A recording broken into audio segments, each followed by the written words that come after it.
Nothing else, he got his subway. Like, I think just trying to really, really push that is the part that just had me like, side eye. He blackballed himself. Like,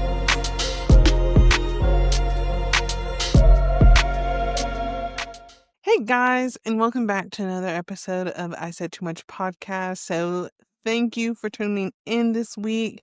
Happy Friday. I'm so glad I switched to Friday uploads. It just makes so much more sense. If you're watching this on YouTube, hello, how you doing? Nice to see you guys. Welcome back to my channel. And welcome if you are new here. I feel like everyone says that. Like, everyone on YouTube says that. But what else do you say? So today we are going to be talking about a case. A case. No, nothing crazy like that. But I recently watched the Jesse Smollett Netflix documentary on his case, and I thought it was so interesting and something to go through. I never followed the case when it was happening in real time because there was so much happening in real time. This happened in like 2019 to 2020. Like, it was like Donald Trump was president. So much was happening during that time. Like, I just didn't keep up with it. I'm gonna be honest. I still don't even know the outcome. Well, I know he like goes to court and stuff like that, but I didn't watch the end of the documentary, and I'm not really here for that. We're here to just talk about my opinion. I would love to know what you guys think about this case in the comments. Um, and yeah, is there anything I need to say before this? Yeah, actually there is. I think when it comes to Netflix documentaries, I think one thing to always remember is that there's always an objective. And whether that is a person they want to seem like less guilty, more innocent. Yeah. There's always an agenda with Netflix. I think that's a big thing we have to remind ourselves. And when you're watching Netflix documentaries, if you watch the Amy Bradley Netflix documentary, that is the woman who disappeared off the cruise ship, there's always an agenda that's trying to be pushed. There's always things that they're going to leave out to push that agenda. So I just want to remind you of that. I love a Netflix documentary, but I just want to remind you that there is somewhat a bias in all of their documentaries, and I think that's very important to bring to the light before talking about the Jussie one. Like I said, I do not know what I think about this case. I think there was a lot of holes. I think there was a lot of corruption within the Chicago Police Department at the time. But yeah, I just don't know. There's always, what is it? Two truths and a lie? Is that what people say? Is that the saying? I don't know. But let's get in. I have physical notes today. Usually I have notes on my phone, but I took But I took physical notes this time and I didn't have a chance to like put them on my phone. So you're gonna have to hear me rustle with some paper, but it's my notes. So basically, if you don't know, Jussie Smollett was played in Empire. He was one of the sons on Empire. He was gay. In the show, he's LGBTQ in real life too as well. He is a very big activist. He was very vocal about what was going on at the time with the Black Lives Matter movement. His mom used to be a Black Panther. Like, he is like, honestly, like he's an activist. Like, I will say I didn't keep up with this case. I've said this multiple times. I didn't keep up with the case then. I don't keep up with him now. I don't know what he's been up to now. I think a lot of people don't believe him when it comes to this case. I think a lot of people from that part of the United States don't believe him because if you don't know, this takes place in 19 and is during the polar vortex. And if you don't remember the polar vortex during that time, it was extremely cold in that part of the world. Like, extremely, extremely cold. Like, people weren't going to school. Like, barely any snow on the ground, but like, people weren't going to school. People weren't like, even colleges weren't going to classes. Like, I remember there's this girl I follow on TikTok, Alexis. She went to college in Detroit at that time, and she was saying how like the fire marshal almost like called for the arrest of the dean of her college because they had not canceled classes yet and it was that cold.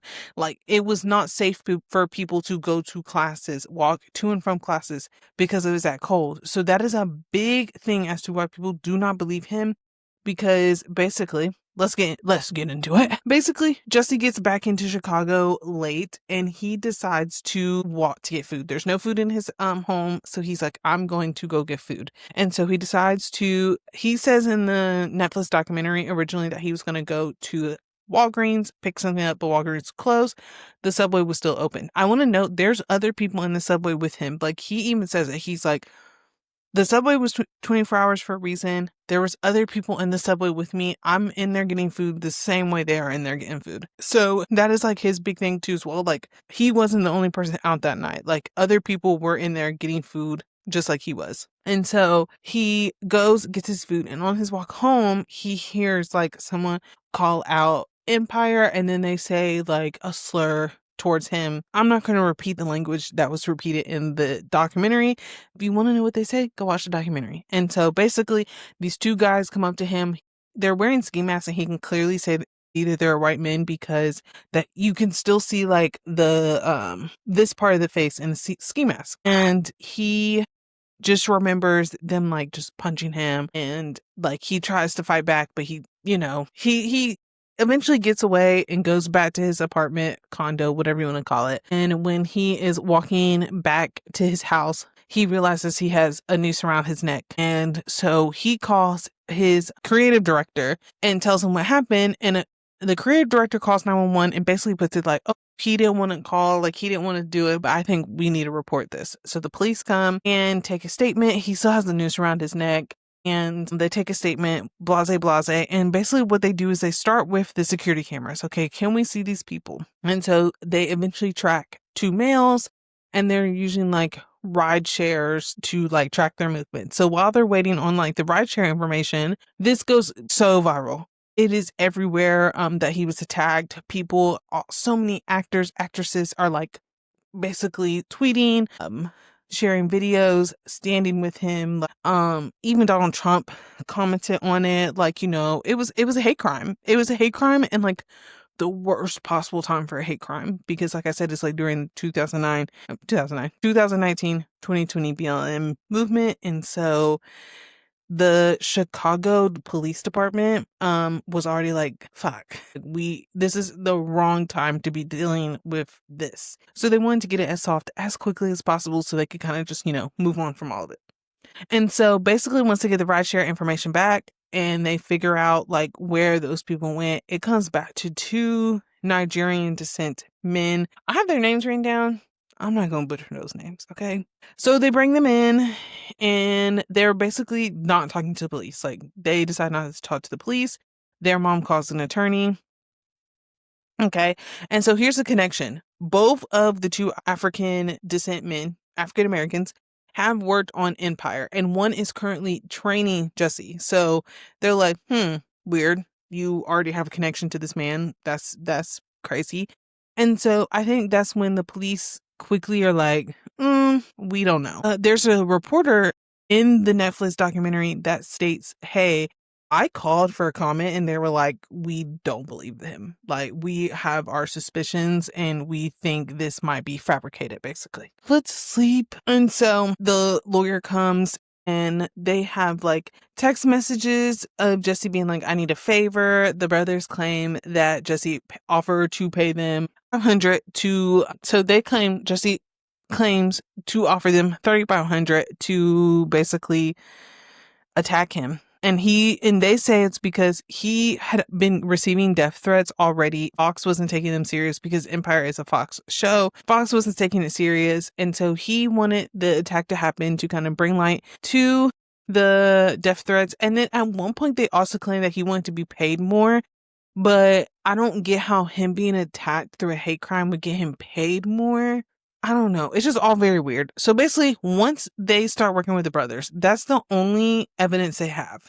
And so they bring Jussie in solely based off of the brothers' claim that he wanted to fabricate the story. And so he's like, no, like I have no, like Jussie to this day remains adamant that he does not, he is not fabricating the story.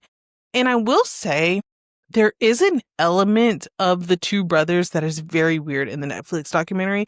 There were times where I was just kind of like, what? Like, they interview them in what looks like a barn. One is wearing a cowboy hat, which cool. That's fine. There's nothing wrong with that. It was just weird. And one says a line where he's like, we just try to be good guys and we just got like wrapped up in this. But the only weird part about it was it felt so random. Like, okay, like, I don't know. It was just like their interview. It's like even how they're talking. It's like they're trying to talk so, I wouldn't say professional. I don't know what it is, but something about their interview did feel off. Like, and I think at this point, this is like one of those cases. If you've ever watched the Staircase documentary on Netflix, and this is like that. Like, the more you hear, "Oh, I agree with Jussie. Oh, I think he set it up. Oh, I don't know." That's how I felt the whole time. I didn't even finish it because I was like, I don't think anything else I can hear right now will like change how undecided I am on this case. And guys, I don't know. I don't know. So, but I will say the main part of this case that kind of had me like side eyeing is the brothers' interviews during the Netflix documentary. If you're gonna watch this, I just would say I highly recommend watching this because that is the main time where I was like, I do not think I believe them because their interviews were just so weird. It's like they were just trying so hard to push a narrative of like, we're really good guys. Like, we're the good guys. He is the bad guy. Like, we were just trying to make extra money. Like, we thought this would like help us. Like, we are the good guys. And so I think just trying to really, really push that is the part that just had me like side eye. So after the brothers started to cooperate, this is when Jussie goes on Robin Roberts' show. And he's basically like, he's very emotional. The one thing that stands out, and they play this quote twice, is that he says to his friend, "I just want them to catch them." And the friend goes, "They're never going to catch them." And I do think they play this quote twice to kind of like, okay, I think they're trying to make us feel like that's a weird thing to say. Like, did your friend really say, "Oh, they're never going to catch them"? Like, I think that's why they put that quote in there and they put it in there twice. It's trying to like bring this seed of doubt. And so they bring him in and they basically arrest him. They're like, "You are arrested for fabricating this story." Like, I will say there is a detective that does interviews for this case. They start the episode on her and she's like, "This is the only time I'll talk about this case, and I'll probably never talk about this case ever again after this."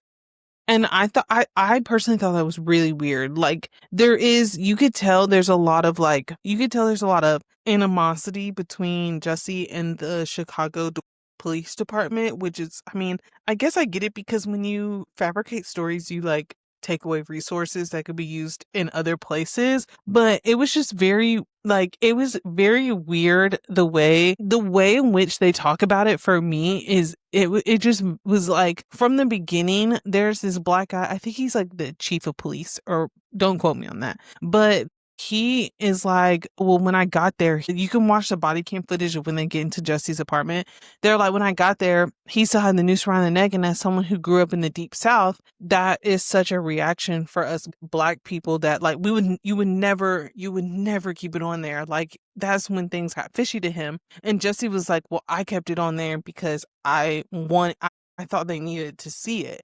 And they were like, he just kind of like takes it off his neck and kind of like, when you take a rope and you like wrap it, that's what he does. And he was like, that just felt so weird to me. And I think that's the part that rubbed me the wrong way, where it's like, well, I don't think we know what we would do in that situation. Like, yes, I want to think that if someone racially attacked me and they put a noose around my neck, that would be the first thing I'd take off and I would run home. The only thing about like the crime scene to me that doesn't make sense is he has his bag of Subway and you can see him walking through his building to get back into his apartment, and the Subway looks perfect. And I think that's the only thing that I think causes me some like suspicion is like the bag is like perfect. It doesn't look like it's been dropped. It doesn't look like it's been like thrown, like, or well, I guess you couldn't really tell if it was smushed or not, but like me personally, like I said, you can always say like, "Oh, I would do this, oh, I would do this." I think I probably would have dropped the bag.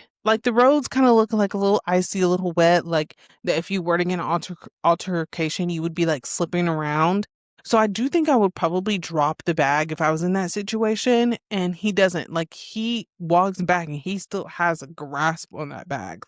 If nothing else, he got his Subway. Like, I would be interested to know, like, was the Subway smushed? Like, was the like, you know, because the bag just looks so pristine.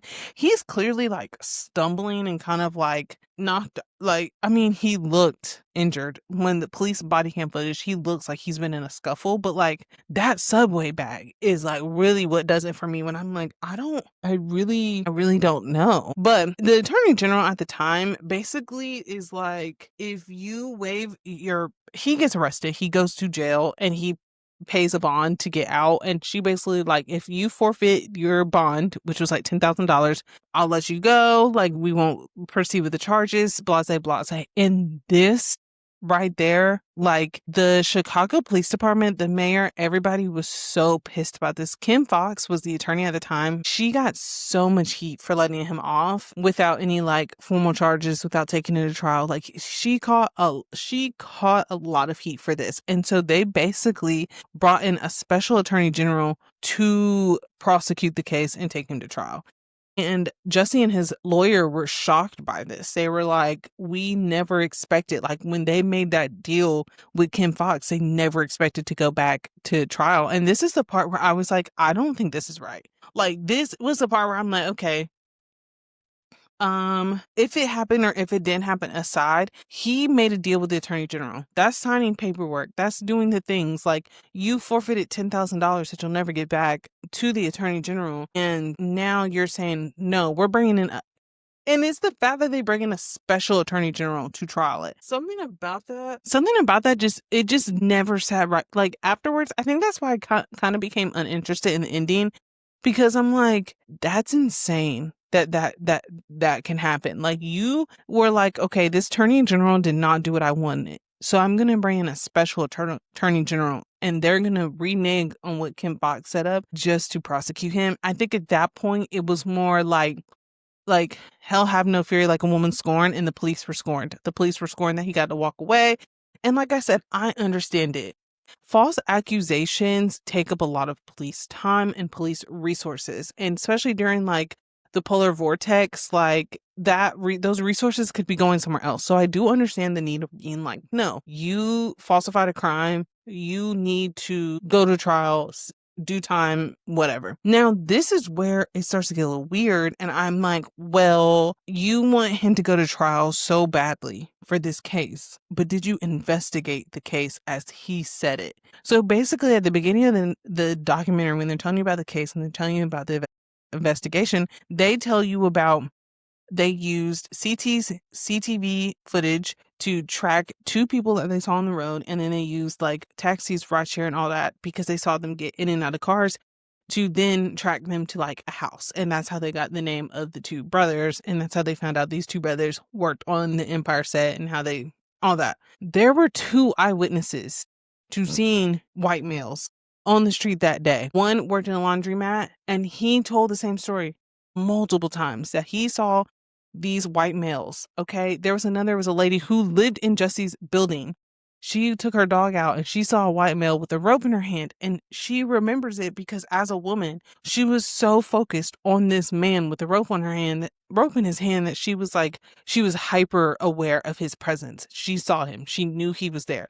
And I feel like, me personally, I mean, I might be a little biased because I'm also a woman, but me personally, I'm going to believe the woman.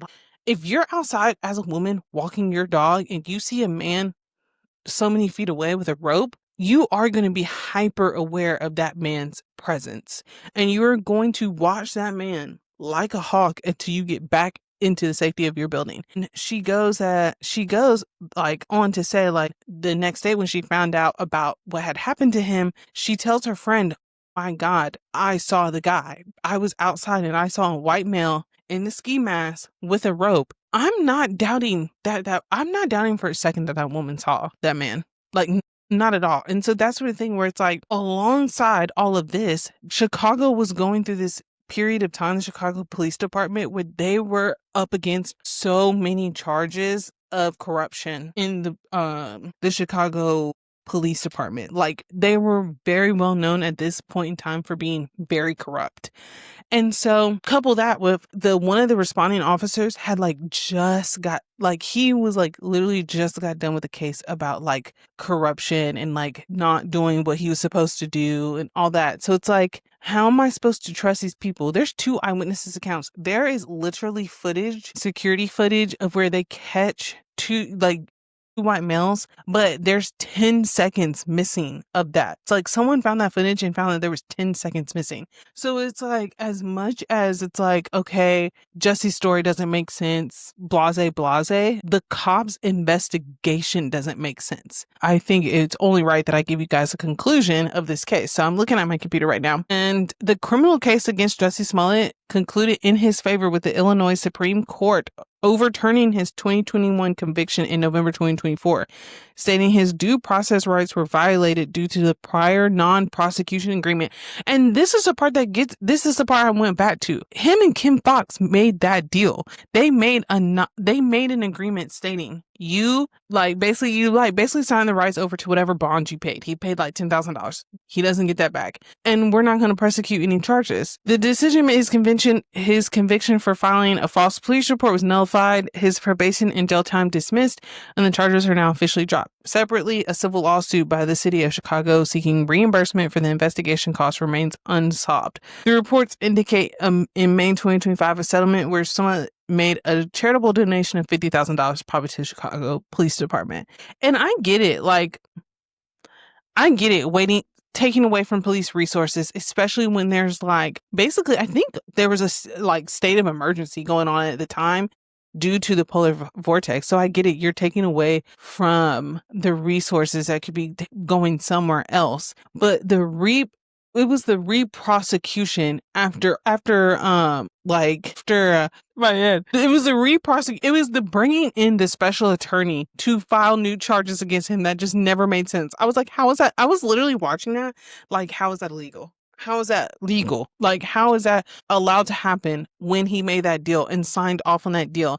And his lawyer was even like, we were blindsided by that. Blindsided. And I don't get why, if they felt so strongly about why they didn't just do a civil case. Let's look. I'm looking up Reddit, like the theories people have on Reddit. I'm just doing episode research during the episode, but I just want to see so this one says police in general are pretty bad at their jobs. The Chicago Police Department in particular is knowingly corrupt. The reason they had for framing him was to make them look good and take pressure off from all the dumb shit the cops had been fucking up on. It didn't come across as very credible, but neither did the 2 brothers. The evidence that was presented in the documentary is pretty compelling, though that the incident did occur as Jesse said it did, with witnesses corroborating. We will probably never know if it was made up or not. And that's my thing. We will probably never know, the whole truth, nothing but the truth, so help me God. Like I said at the beginning, there's 2 truths. I'm just going through different Reddit theories. Like I said, we will literally never know. We will never know what happened. A lot of people claim that he lied to further his Black Lives Matter agenda. There's one part of the documentary that I think people kind of use that to corroborate that he was lying. So basically he has a performance in LA, I think, a few days after, and everyone's like, we can cancel it. We don't have to do this. I think we should cancel it. And he's like, no, we're going to do it. And it is very much the most uplifting LGBTQ Black man. I'm not saying that in a condescending way, but that's what happens. And it is very inspiring. It was a packed house where people left moved by it because what had happened to him. So some people are did he fake it to push an agenda? Blase. And then there was a theory, like I said, some people's theory were oh, he did it so he can make more money. I don't know how that would have he gets fired. Fox fires him, and they write him out of Empire 2 episodes after that. He pretty much, the thing that stands out to me is if he's lying, he blackballed himself. If he I just feel like, okay, if you create the story, for whatever reason you create the story, you fabricate this, the two brothers are telling the truth. Cool. And then you get arrested for lying. At that point, you should just admit if it was a lie or not, because whatever you wanted to come out of it is definitely not going to happen now. You're definitely, whatever credit, whatever like push you wanted for that to help you with, once you get arrested and they're saying you are lying, you're not going to get any of that. Like, no one's going to be like, no, in a world where it's easier to be safe than sorry, nobody is going to go back and be like, "Oh, yeah, actually, we're still going to," there was no way Fox was still going to support him, even if he's telling the truth. So I think that's where like my head is at with the whole thing after watching it. And I didn't watch the ending. Jussie himself is in it and talks heavily about like his thoughts and everything that like while it was going on. And I will say the polar vortex is a big reason why people think he's lying, because they were like, one, people are going to be out in ski mask, and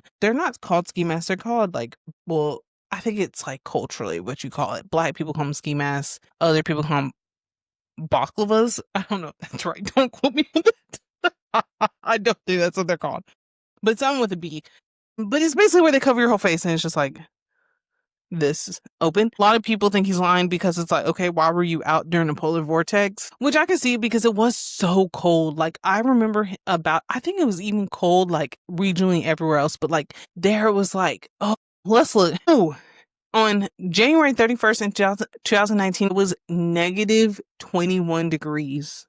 So that's why a lot of people believe he's lying. The wind chill plunged it to 50 degrees below zero. So that's why a lot of people think he's lying and don't believe his story, because they were like, as someone who had the money he had, why would he personally walk and try to go find food after getting off his flight? Like, he could have like there's basically services for that. I mean, I personally think what services, it would probably be harder to find a service to deliver you food during that time because it was so cold. Like, if you, as someone who has money, is not going out to get food, I think even if you really desperately needed money and needed to like I don't know, he could have called, I guess people are like, he could have called a car. Like, that is a big, like, what I've seen on TikTok recently is a big reason people think he's lying is because they think like it was so cold that day and during the polar vortex, there's no way someone with his amount of money would go out and get food on his own because of how cold it was. And then I think you can also argue that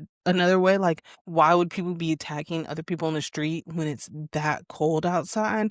I would be interested to know if like the crime rates dropped during the polar vortex. Hold on. I'm saying that like, honestly, I love having my, so after looking at Google, there's no like definite answer, but it says, oh, yeah. Okay. So this says in 2019 polar vortex, Chicago experienced historically low, life-threatening temperatures. The wind chill reached as low as negative 51 degrees. This extreme weather paralyzed the region, prompting the closure of businesses and schools, keeping millions indoors. Fewer people on the streets directly led to fewer opportunities for crime. And it says, for example, one analysis of shootings in Chicago from 2012 to 2016 found that the hotter temperatures correlated with higher rate of gun violence, which is true because in that documentary, they mentioned that like Ken Fox comes in as Attorney General in 2016, and that was like the bloodiest year for Chicago since like the 80s.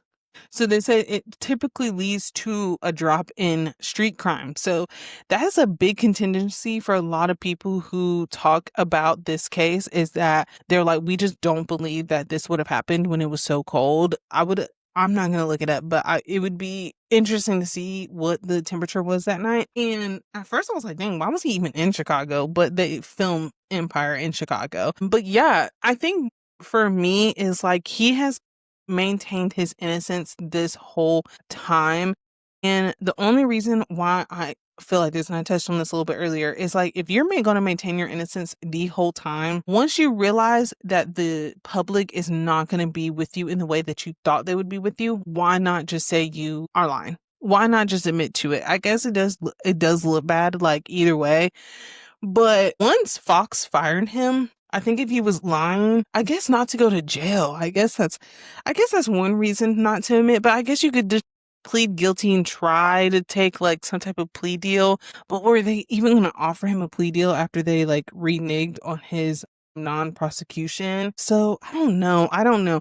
I just think if you're going to get blackballed, whatever you did at that point, you should just admit to. Because what I mean, he has not done anything since then. Like his career took a major hit after that, of course. And you know what sucks? I feel like his sister's career even took a major hit after that too as well. I don't think people like to correlate the two, but in my opinion, I think his sister's career also took a hit because of what happened to him. I don't know, guys. Definitely comment and let me know what you think because I'm so torn. When I tell you, if you go watch a Netflix documentary, you are going to go back and forth like the whole time. Like I touched on a lot, but there's still so much more to the case if you watch it. And like when you watch it, you can see like the CT, what is that called? CTV footage if you watch it. But I don't know. I don't know. It's so hard for me to decide. Like, sometimes it's very hard for me to, like, be like, why? The why. The why is, in this case, the why is, like, so wild to the why for faking it, the why for putting it all together. And I didn't say this. Oh my God. I did not say this. He claims that the $3,500 he paid to the brother was for steroids. He was like, he had a little bit of a pooch and he was trying to get rid of the pooch. Okay, so he was doing like he was going to invest in. Apparently, they're like legal. It's a type of steroids that's like legal in Chicago and or Illinois. He was going to have him get those for him because one of the brothers was his personal trainer, and that's what he was looking for. And the brothers also say they did used to like get him like weed and stuff every once in a while. But so yeah, I don't know. I think I gotta sit up for my like final. I really, I'm gonna say it's really hard for me to say. It's really hard for me to draw a conclusion. We'll never know. We'll never know. Like unless he gets old one day and wants to be like, yeah, I was fucking lying. But we'll never know. I just think like once you're getting blackballed, bro, just fucking admit to it. Like I said, I think the worst part of it is I do personally feel as if his sister's career took a hit on his behalf. His sister was in a show called Lovecraft Country on HBO. It was him and her and Jonathan Majors and Michael Kenneth Williams, I think, are like the main characters of that one. And it is canceled. They do one season and it's canceled after 2020. And like I said, I personally think her career took a hit because of what he did. I personally think it was kind of like the last name. Like think about it, your brother is going through all this controversy and then you walk into castings with the same last name. I truly think that her career took a hit on his behalf. Like she really hasn't done much since Lovecraft. Like there's like two other things on here since then. She's in I don't know if this is a show or a movie. She's in a show now called Smoke. Might have to watch that. But then she did Lou. What's that? That's a Netflix. She did a Netflix movie in 2022. So it's Lovecraft Country in 2020. And then she does the Netflix movie in 2022. And now she's in a show in 2025. So I don't know. I just feel like, and I will say, Lovecraft Country was abruptly canceled. There is a big controversy on that show being canceled. They claim it's because, so it's based off of a story, and they say, HBO officially stated Lovecraft Country's cancellation was due to a lack of clarity for season 2 after the first season covered the entirety of the novel. I watched that show. I think they could have done a season 2. I think they could have made something happen for season 2. But I don't know. That is just my theory. I personally feel like her career has taken a hit because of this whole thing. So I just feel like if you also had a sister who was in like had a budding acting career, why would you lie and force something like this to happen when you didn't know if that could affect her or not? So I don't know. That's just my theory. Comment down below. Let me know what your thoughts are. These are one of those things. Like I know I mentioned this at the beginning of the episode, like Amy Bradley's Netflix documentary. That's another one I go back and forth on. Netflix has a good way of letting you know, like I'm gonna be kind of biased, so you can just be not decisive about what you think. For me, that's the best way to put it. It's like they want you to be divisive about what you think about the case. But yeah, that's it for this one. Let's get right into the song of the week. Okay, so for the song of the week this week, this is I never know how to say this man's name. I need to know. I need to be better about figuring this stuff out, but I think it's Davido, Davido. I don't know. He does Afro beats. He came out with an album this year called Five, and he has a song with Victoria Monet called Off of Me. So good. Victoria Monet sounds so good in this song. That is the main reason why I like the song so much. Honestly, the whole album is really good. Like I've listened through most of it. So amazing album on his part. I mean, he always comes out with good music. I always enjoy his music. But Off of Me with Victoria Monet, like I don't know whose ear was like Victoria Monet needs to be on this, but whoever decided that, you need a raise. If it was Davido himself, I don't know, but whoever was like this part of the song needs to be sung by her, they ate on that one. They did such a good job. But yeah, that's my song of the week. Please make sure to like, comment, and subscribe, girl. No, like, comment, and subscribe. You can listen if you want to listen on audio. You can find me wherever you listen to podcasts. And yeah, I hope you guys have a great week. I love you like always, and I will see you next week.